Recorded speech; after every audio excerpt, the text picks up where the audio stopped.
Welcome to Bright Spot Alumni, brought to you by Rehabulous Tribe, exclusively produced by Windmill Wellness Ranch. Your host is Dominic Leone. I'm John Jarrett. I'm the show's engineer. Today's guest is Hannah Kay. All right, Dom, take it away. Thanks, John. Hey, guys. My name's Dominic Leone, and welcome to Bright Spot. This is podcast number 2. Our special guest today is Hannah Kay, and I'm super happy to have her on. Say hi to everybody. Hello. It's great to be here. Thank you for asking me to do this. Yeah, of course. We're really happy to have you on. This is our first special guest ever, so she has the privilege of helping us work all our kinks out. There's no kinks. There's no kinks at all. It's a We're perfect. Flawless system. Flawless. Hey, so you're an alumni here from Windmill Wellness Ranch, correct? Yes, I am. Right. So how long were you here? So I came here February 8, 2019, which is also my sober date. And I was here about 3-4 months. I stayed a long time till they ran me off. Yeah, basically. Shoo. It's time to grow, Hannah. Go. But I loved it here. I loved being here, and I would do anything for Windmill. Awesome. Yeah. Well, I just want to ask you a little bit about your story and kind of figure out, how'd you grow up? Well, I grew up with a really close family. We were raised Catholic. I wasn't very traumatic. I had friends who grew up, with a rough life, but that's not my story. We were really close. I have 3 older siblings, and my parents are still married. And I couldn't have asked for better parents. They were completely there for me. I didn't want for anything. They were amazing, and it just goes to show this disease doesn't care how you grew up or where you come from. It doesn't discriminate it doesn't matter. It doesn't care who you are. Right. What's the disease we're talking about? Disease of spirituality and alcoholism. Yeah, alcoholism. Ism. I, self, and me. Yeah, definitely. So we brought Hannah on here because she is an alumni from a program who is still sober, and doing a really great job in the outside world, at least in my opinion. Thank you. And we just want to talk about your spiritual. What was it like growing up Catholic and stuff as a child? It was good. I did the whole confirmation, First Communion, sacraments. All of it. I was Sunday school. All was raised up, so I always had an idea of God in my life. But it was more forced to me. I would only say that my mom, wasn't raised Catholic, and she chose Catholicism and she just thought it was the best path for us, and so she kind of forced us to go. It was kind of no options. We were going to church on Sunday. You're sick, you're throwing up, we're going. And so I kind of as soon as I went off on my own, going to college and stuff, I stopped going. Right. I stopped praying. I didn't do any of it. And it's crazy that now, I just went to church 2 Sundays ago for the first time. Wow. Which is really cool. And this new spirituality that I have going for me, I can come at it with new eyes, and it's just not, I don't have a lot of contempt toward it anymore. Right. So let me ask you, since you were kind of forced to be Catholic and go to church, whenever your alcoholism started to get bad, did you kind of take a bad turn towards religion, start to maybe blame that concept of God that you had created? I wouldn't say no, not really. I just felt alone, really. I didn't really turn to God for anything in my life unless I was driving home drunk, and I was just please God, don't let me get pulled over. God, please don't let me get in a wreck. That was it. That was my spirituality. 911 prayers. Yes, please do not let me get arrested right. and go to jail. And I didn't. My prayers came true. I have no legal issues and don't have any DWIs, and I should probably be in jail with how much I did drink and drive and horrible. But I wouldn't say blame. I was just I felt lost, and I didn't think God was the answer. Right. Yeah, I get you. It's hard to see, believe in something that, you feel it's never, ever been there, How old were you when you had your first drink? When I had my first drink, I was about 10. We took my sister to college. One of my eldest sisters were 8 years apart, so she was 18 and I was 10. And my parents started playing beer pong with her and her friends, and it looked, fun. They were having fun. And so I just stole a 6-pack and drank it in my parents' car and chugged it really fast and got a little drunk. And I was like, oh, it's cool. I didn't like start drinking like immediately after that. It was just like my first memory of like stealing alcohol and like getting drunk and being a secret and all that. Yeah. Do you think that like kind of set off your first aha moment, or you think it happened maybe a few years down the road? Probably right then. It was like I felt uncomfortable, like all these older kids, and they seemed so cool, and like I was like a little 10-year-old, and I was just like, oh, okay, like drink this, and I'll like be social and like be one of them and fit in. Yeah. Into the immediately cool. Yeah, immediately. I was like, oh, this is so cool. Right. But it was not the case. But I guess I started really working in high school and middle school. I was bullied a lot, and I couldn't find like my tribe or my friends. And like when I started drinking and doing drugs, like that's when I found like my people. It felt like at the time like and felt like included, and I got like that ease and comfort. Yeah. Because I'm very socially awkward. So. Aren't we all? Yeah. Well, so how long until it started to become a habit for you? From the time you took that first drink? It was probably like high school. I mean, I drank on every weekend. Yeah. It became a regular thing. And then when I got to college, it started being like an everyday thing. Not like, not toward the end of my addiction, but like it was just like after class, like I would have a drink or I would smoke or do a pill, pop a pill or whatever it was. And that started being like every day I would do like something. Yeah. But it wasn't like horrible in high school and stuff. It wasn't bad yet. No. Yeah. Not too many consequences at least. Right. Does addiction happen around in your family? It does, and my parents did tell me that growing up. They're like, you have an addictive gene, like it runs in your family, like and like we're German and Native American, and like those are like our genes, and like my whole family drinks too, and like that's what we do as like when we get together as family, like we all drink, like that's what we do as a family. So it wasn't like I just thought it was like normal, like everyone's family drank that much, and I didn't realize like how much my family was different, that we drank like hard drinkers. Like we weren't just like one or two, like no, if we like drank as a family, like it was shots, it was beer bonging and shotgunning, crazy, yeah, like it was a heavy drinking. Right. Yeah, that's I relate to that because my whole family's alcoholics, right? And my dad always told me, be careful, be careful. He couldn't do anything about it though, you know. Once I found that ease and comfort, man, it just kind of set me off. You know? So yeah, when did things start getting real bad for you? Things, got bad in college, to a degree. I was drinking very heavily, and I drank very heavily at this party, and this guy took advantage of me, and he raped me, and that became a pattern in my life. I would drink to forget that happened, and I would get so drunk that it would happen again, and it happened like 5 times, which is and so I would just like drown out those feelings, and it wasn't so much about being social anymore, as it was just like I didn't want to feel what I was feeling, and I wanted to shut it out and like shut off my head, and that's when it became like. So I started drinking really heavily and using really heavily. Yeah, it was just like it sounds like a vicious cycle, honestly. It was. Yeah. I wouldn't wish it on anyone, but then, I graduated in 3 years, and surprisingly graduated in 3 years. I don't know how. And then when I went home and I got a job, that's when it got real bad. Yeah. So not having like any responsibility or things like that. Well, I guess your job was responsibility, but the school responsibility and stuff like that, all the money on the line and things like that, and that's when, So how bad did it get? It got pretty bad. I was living at home with my parents, and I had this job. I was working at a senior community, and I did the activities. One of the activities was happy hour every day, which I thought was perfect.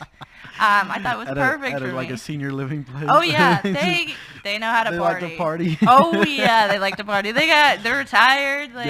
So I fit right in with them. They drink pretty heavily, more than me. So just like me. Yeah. And so I started doing that, drinking at work every day. And then one particular day, I don't remember, it wasn't special or anything, but I was super hungover, of course, in the morning, and I didn't want to feel hungover. So I had like 5 shots of vodka before I went to work, and that worked out pretty good in my head at the time. And so I started doing that every day. From as soon as I woke up till the time I went to bed, like it was nonstop drinking. I drank in my car before I got to work. I drank at work. I would leave, make up excuses like, oh, I have to go run an errand, get something for the activity of the day. And I would be gone for hours just drinking. And it got worse and worse. And I started getting into car crashes all the time. Wow. My side mirror, my broke a windshield, my bumper fell off. Oh, yeah. All that good stuff. All was... and I just constantly crashing my car. And then I started hurting myself more, like falling. Had to get stitches so many times. Yeah. Not the greatest. Was your family like pushing? Did they start to see the downward spiral? Oh, yeah. They started, asking me like, if you know you're going to drink, just Uber. And they eventually took my car and took my keys, because they knew I wasn't stopping, and they didn't want me to kill someone or kill myself. Right. So that eventually came to head. But it took a while. Yeah, because it's like we go through that, what do they call it, the pitiful, incomprehensible demoralization. Oh, yeah. I can relate to that so much, because you can literally see where, you start here, and it just becomes a downward spiral, and the longer you fall, the faster you fall, with gravity and stuff. So what were some of the things you started to notice? And you talked about, drinking every day and all the time, and wrecking your car, hurting yourself, getting your keys taken away. Was there anything else that like kind of made you click and realize like, hey, maybe I'm not normal, or I may need some help, or things like that? Right. Those were like mostly external things, which were a big sign. But I was also like internally, like I was just so unhappy. With it, and I had no reason to be, really and truly. Like, I had a job, I had a car, I had money, like I had a family, and I have everything that on the outside, looks good, but like inside I was dying, and I had no solution, and I was just depressed and cutting myself all the time, and just so it had no one to turn to. I felt at the time. Yeah, I relate. Yeah, so it's like what had brought you to Windmill? Like, what was that turning point where it's like, all right, I'm finally gonna go to rehab? Well, I guess the main thing was I was drinking so heavily that I was hospitalized with acute pancreatitis caused by my drinking. Yeah. I hadn't spoken to my parents for a month leading up to it, and I had to call my parents from the hospital and tell them I'm in the hospital, I'm sick, and my dad immediately was like, tell them how much you drink, because he knew immediately that's why I had, there's a lot of reasons why you can get acute pancreatitis, but it was caused by my drinking, definitely, and it was so painful. Oh my God, it was painful. It was the worst. It was like a band. Yeah, I heard it's like from like your stomach, and then it just starts to go out through the sides, and you're just oh my God, it was horrible. Oh my God, I do not wish it. It was terrible, and I was just couldn't for 3 days before I went to the hospital. I was just throwing up, and I couldn't drink water or eat anything. I was just like laying in bed, sweating and dying. Fever. Horrible. And I finally went to the hospital. They diagnosed me, and I was in there like 12 days. Ooh. And my dad came, and he talked to me, and he was like, Hannah, I think it's time to start thinking about, like, you need help. You need to start thinking about going to rehab. And I was not convinced that I needed rehab still. Like, what are you talking about? This is normal. Everyone goes through this. Yeah. I'm 22. It's normal. No, but I really thought I was going to quit. I truly, truly thought I was done. Like, that was my low, my bottom, whatever you want to call it. And I was like, I'm in the hospital. Like, I realized that I need to stop drinking so heavily. so I told him, like, I don't need to go to rehab. Like, I'm going to stop. Like, I'll go back to counseling. I'll get on, like, the right medication. And that was, I thought would be enough. It wasn't. I did start going to counseling. My counselor, my therapist, used to work at Windmill. Oh, yeah. So that was cool. He knew of this place, and he knew immediately that I was an alcoholic. As soon as he met me, he pulled out the big book and was like, here you go. You need this thing. He was like, you need to go to a 12-step meeting. So close. 12-step meeting. You can just edit that. Yeah. And I went to a 12-step meeting. I was just dry, drunk. Like, I wasn't drinking for a while, but all I wanted to do was drink. I thought I would get healthy, so I got, like, bought a bunch of food that I'm going to be healthy now and eat right, and all these things that I thought was going to change and, like, keep me sober, but they weren't helping. Like, no, my therapist wasn't helping me as much as he could. Like, he was great, but it's not what I needed. And so I went to an AA meeting. It was a women's, I went to a 12-step meeting, and the women were there. The topic was acceptance, and accepting that you're an alcoholic, and accepting that you need help and stuff. And it was just total God moment at the time. Like, it's exactly what I needed to hear, but it scared me because all the women who shared, like, were me. Like, they were, like, all my story. Saying what you needed to hear. Oh, my God. Exactly who I was. And, like, everything they said, like, I could relate to. And it freaked me out. Yeah. And that's when, after that meeting, I went and drank. To prove. If I needed any more proof. Can't think about this. Yeah. They're all right. I know. They might be right. I am an alcoholic. So I went and drank over it. And I drank for another week or so. And I don't remember why that particular day, but I just realized, like, I was sick of it. Yeah. I was sick of it. And it was painful to drink still. I was just out of the hospital. Like, every time I drank, it was hurt. Yeah. You know? So I finally, like, broke down in tears and came to my parents and I was like, I need help. Like, this isn't working. I can't do it on my own. Like, I need help. And my dad already had Windmill ready to go. He's been talking to them, and he, like, knew. He's like, hey, she'll be ready any moment now, guys. Yep. Get The in next bed morning, ready. he's like, you got to call them. You're an adult. So I was like, okay. Yeah. So where'd you come from? So I'm from Dallas originally. So like 4 hours away from 4 here. 4 hours, yeah. Yeah. Yeah. Not too bad. Did you drive? My parents drove me. Ooh. Oh, yeah. How was the detoxing car ride? Oh, it was terrible. I mean, the night before, I had 1 bottle of champagne left, so I drank that the night before. The whole bottle. The whole bottle. If I had more, I would have drinking more, but that's all I had.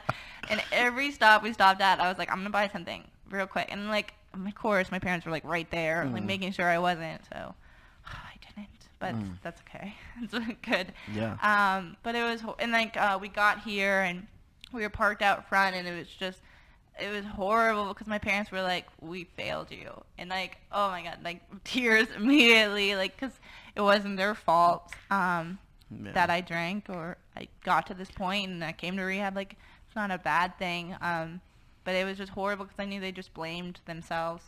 And they probably still do a little bit. But I think since I've been sober, like, they've gotten to know more of the program and know that, like, it's not their fault. Right. It just goes to show it's like you can have a good home and go to college and just have a good raising, and like you said in the beginning, it doesn't discriminate. You know, so, like, if you have the alcoholic gene, as they say, right, or that addictive personality, you know, once you take something that makes you feel better, you kind of just run with it. You know, and there's no stopping you. It's not, you know, and sometimes it can be a cultural thing, or you can grow up and come from a bad neighborhood or things like that, but a lot of times it's just like, well, I was an alcoholic from the time I was born, you know. Right. It's not your fault. It's nobody's fault, you know. It's just kind of what it is. It's the hand I've been dealt with, you know. It's that invisible line. Yeah. That you cross at some point. Yeah, and you don't even know it's there. It's not like somebody warns you, like, hey, you know, don't redline the gauge, right? You can't see the line. Once you pass it, you've passed, and it's kind of like, oh, it's too late now, you know. So, what was it like when you first got here? You know, your parents left, and it was just you know, in a battle. Yeah, it's very uncomfortable. It's weird, like, in the middle of nowhere. You know, I don't know anybody. and I knew nothing about 12-step programs or rehab. Like, I had never been to rehab, so I had no idea what I was walking into. It was crazy when I got here because a lot of stuff was going down. Like, 2 women were fighting, and I was like yelling at each other, and I'm like, oh my god, I'm gonna die. Like, they're gonna hate me. What's going on here? Like, I don't know what I walked into. But thank God I had a friend, and she kind of like pulled me under her wing, her wing, and she just showed me around and was so welcoming to me. And like, honestly, like, she was the reason I stayed. I probably wouldn't have stayed if I didn't meet her. And then another staff member also helped a lot. She just sat down and like we smoked cigarettes and talked about books and authors, and I was like, okay, this place is pretty cool, and I'll give it a chance. I was dead set on staying 30 days. I was like, I'm out of here. 30 days and I'm gone. Like, I just gotta like get us over for a little while, and then I'm gonna go back and do what I was doing. I had no plans to stay sober for the rest of my life. No idea that was going to be my path, and what my path in my life looks like today. I could have never imagined the first time I walked in those doors that this would be my life. Now. People say if you wrote a list of all the things you got out of sobriety, or like if you wrote a list when you first got sober about all the things that you wanted to get out of sobriety, you'd be like shortchanging yourself. Yeah, I've heard that. We get so much more than we expect, right? It's like, well, I'm just going to get sober, but we get happiness. We get all kind. I'll let you explain it. Yeah, it was. Well, while I was here, like, this place is amazing, and it helped me so much. The people and the staff, like, explaining to me that, you know, I was sick with a disease and I need God in my life, like. You need. Yeah. Sorry, you don't have a choice. And of course, when I first heard that, I was like, oh my God, anything but that. Yeah. Just give me, I'll do anything, just not that. You know, and it took a while for that to like set in and really realize that no human, no counselor, no friend, no doctor, whatever is going to help me. Like, I actually need to turn to God of my understanding to help me. Yeah, definitely. What was like the first message that you took away from here? Like, even like not like your changing point, but like the first thing that you heard maybe about a program that kind of opened your eyes up a little bit. I guess it was the staff. Like, I heard it a lot. Like, a lot of the staff members who are in the program, like, I didn't realize that was going to be the case. Like, I thought it would be like, not that you're not professionals, but like professional, like people.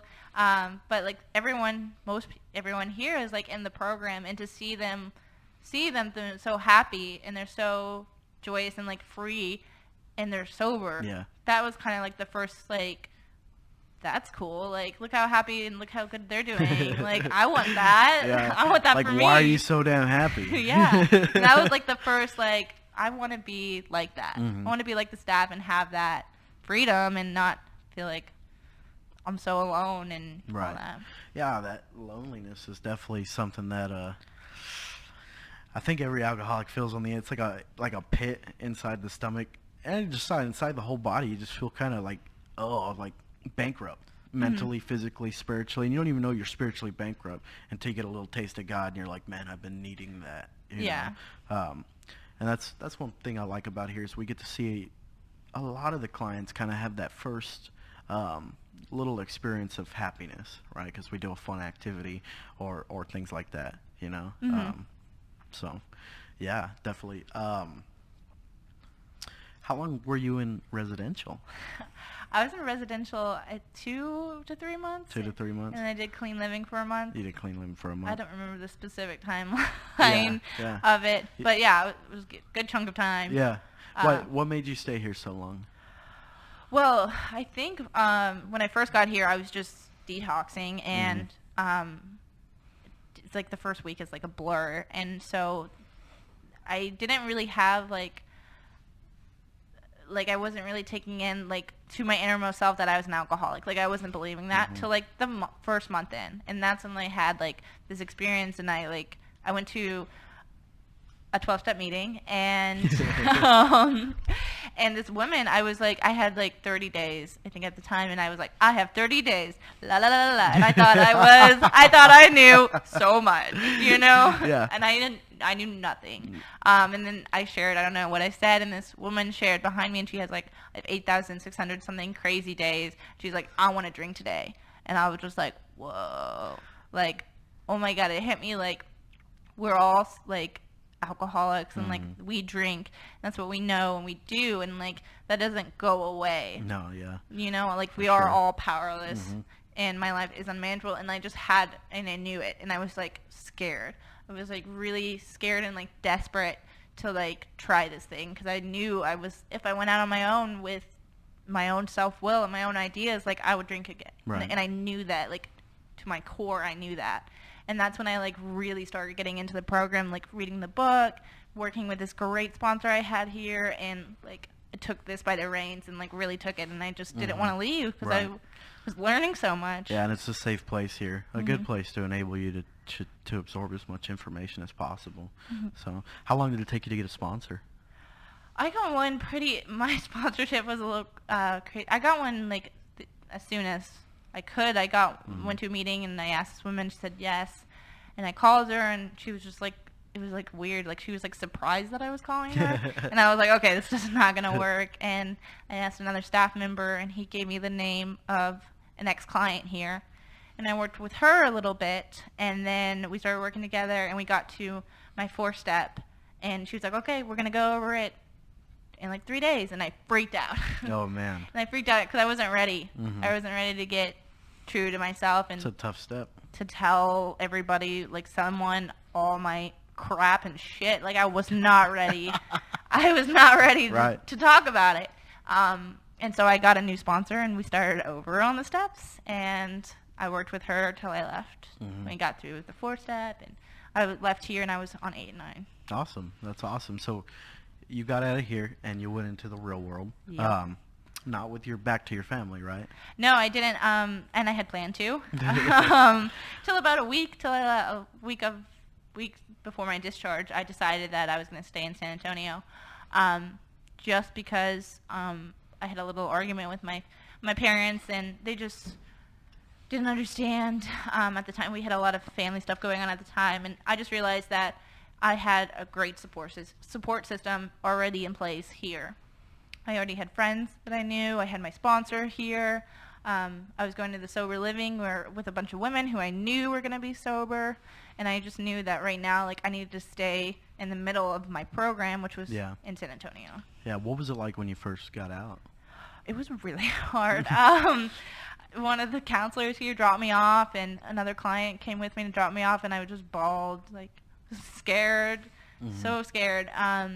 Even though I knew like it was the right thing and I was following God's will, like it's scary, and it's hard because the world hits you and like, oh, I gotta start paying rent, I gotta get a job, I don't have a car, like I need to figure out like how I'm gonna live now, which was really hard. But it's great living in sober living because they make you stay in the middle. I had to hit 5 meetings a week to live there. And I would like to think that I would have done that on my own, but I don't know. But I had to hit 5 meetings, so I stayed like right in the middle of the program, and we have to meet with our sponsor once a week to live at the house that I live at. Right. So it's like I'm staying in the middle, and now like I'm off like the trial basis, so that's what you have to do. So I only have to make 3 meetings and stuff, but like I still make more, and I want to do that. Like I want to go to meetings. It's not like something that it is something I have to do, but it's something I want to do too, which is cool. Yeah. So like, what's your favorite part about recovery outside of here? Like, what do you enjoy the most out being free? And it's just probably having like being able to talk about God and with my friends, like too, like praying with my friends and the girls in the house, and being able to talk like real, I guess. Like I feel like my whole life was me being dishonest and lying constantly, and like now it's just like me being me and like being my true self, and like if I'm not okay, like I say it and I ask for help, and like that's not me. Like I do that with God's help. That was definitely one of the hardest things to do, is ask for help, and we get into the program and it becomes so much easier, because we know people want to help, they're willing to help, and people help us because they have to stay sober too, so you're sponsoring women now, right? And what's that like? Trippy. It's trippy. It's trippy. It is. And now I come out here as a sponsor, which I never imagined. It's cool being able to leave Yeah, you're like, hey, I'm gonna go home It's to like, my I bed. got my car now. Like, bye. No, but it's great, and it's cool coming back here because like I know exactly what they're going through because I've been exactly in their shoes. I've lived in clean living. I've lived in residential. I know the staff. I know, so I know exactly what they're going through, like to a T. Like, and I can see like when they're going through the program, like I can just see myself so much in them. Yeah. And that's the cool part because it's like I know like you feel that way right now, but like if you just keep going, like you're gonna feel so much better. Yeah, just hold on. Yeah, definitely. So you've been sober for how long now? 8 months. What's your sobriety date? February 8th. February 8th. That's 2019. awesome. So you've been sober for almost 8 months, and you've had growth, and your family has seen you grow. What are they like now? What's your family relationships like now? Right. So I still live 4 hours away. But it's great. Like I go visit or we meet halfway, and even though that like we have that distance, like we've never been closer, which is crazy because we live so far apart. But we call and constantly, and they're so proud, and it's just crazy that they're proud of me. Right. But it's an honest relationship now. Like, and I can tell them exactly what I'm going through. Yeah. And there's healing in that, and I'm not full of deceit and lying, and we are much closer, especially with my siblings too, because I've been so absent in their life too, and now we call on a weekly basis. Right. Like we're there for each other. It's great, and they come to me. The craziest thing is they come to me when they have questions about like God or spirituality, and I never thought that was gonna happen. Right. It's crazy. Yeah. That's awesome. They're like, what do you do in this situation? Yeah. Me, the alcoholic. What do I do? Yeah. That's awesome, and I think it's because people mature so quickly in recovery. Right, we were stunted at such a young age, and we just kind of pick up those tools really quick, So I think we've all been able to see like your growth really quickly too, because you came in, you were like, I'm mad at God, I hate God. Yeah, God, no thanks.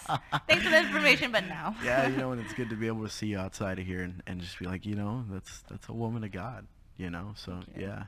Tell us, I got a question, maybe a little uncomfortable. Okay. Tell us about relationships in recovery. Well, I'm dating. He's also in the program. I think it's really cool. I was talking to my dad when I was single, and he was like, you wouldn't date anyone in the program, would you? I was like, why? He's like, that just seems really unhealthy. But it's not. Like, it's probably my first healthy relationship ever. And it's so great because, like, it's, like, the accountability, too. Like, we hold each other accountable. And then, again, that prayer, like, praying together, like, as a couple, it's, like, the coolest thing. And I never thought I would want to give over my relationship with a guy over to God. But it's, like, the coolest thing. Yeah. To feel, like, his presence and, like, to know that I'm following God's will. But, I mean, all relationships are hard. Like, my roommates, like, that's really hard, too. Like, I want to kill them sometimes still. But I love them. We'll blur that out. But I love sober living most days. But it's really hard because it's just a small space, and it's 12 women in one house. So that relationship's always really hard. Yeah.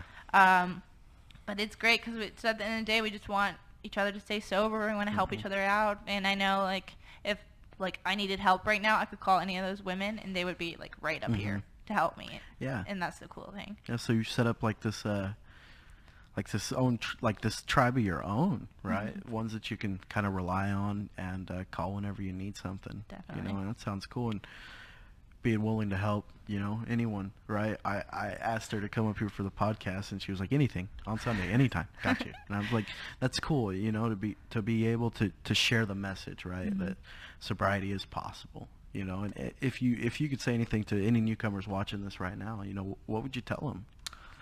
I would say give it a chance at least. Like, you might not think it can work for you, but it can. Like, God is miraculous, and if he can keep Dom and me sober, he can keep you sober. And just listen to your sponsor. Do whatever they say, because they know what the right thing is for you. Even when you don't hear it, and get a sponsor immediately. 4 steps aren't that scary. Yeah. No, they're not. Once you get through them. What's your favorite step? My favorite step? Yeah. Right now it's 6 and 7. Ooh, why? Those are they're mine. They're my favorite too, right? people skip over them. And it's not like they intentionally do it, but there's 2 small paragraphs, right? And so you don't pay too much detail into them until it's time to start. And it's like, so why are they your favorite step? Well, I kind of did skip over it. Like, we talked about my character defects with my sponsorship, but like first things first, and it's like first things first, let's keep you sober. But right now, I still have some of the old behaviors of an alcoholic that I have, and that's like me getting my worth out of like my job or the people in my life, and me like kind of being a doormat, like, and just like not being able to say no, and like I just want people to love me and like just give away like all myself, and I need to take care of myself and like be able to say no to like people who like need to borrow my car. Like I can say no to that. Like it's okay to say no sometimes, and it's really hard for me because I just want to be helpful, and it's really hard for me to do that. And so I'm realizing like I still like right now I'm working the 12 steps on like my self-worth right now with my sponsorship, like going over the steps 1 through 12 based on just my self-worth, and it's showing me a lot. It's showing me a lot of work I need to still do. yeah. So like for me, like it was explained like step 6 and 7 are basically like a step 2, right? Because we come to believe that God can restore us to sanity in regards to that first drink, right?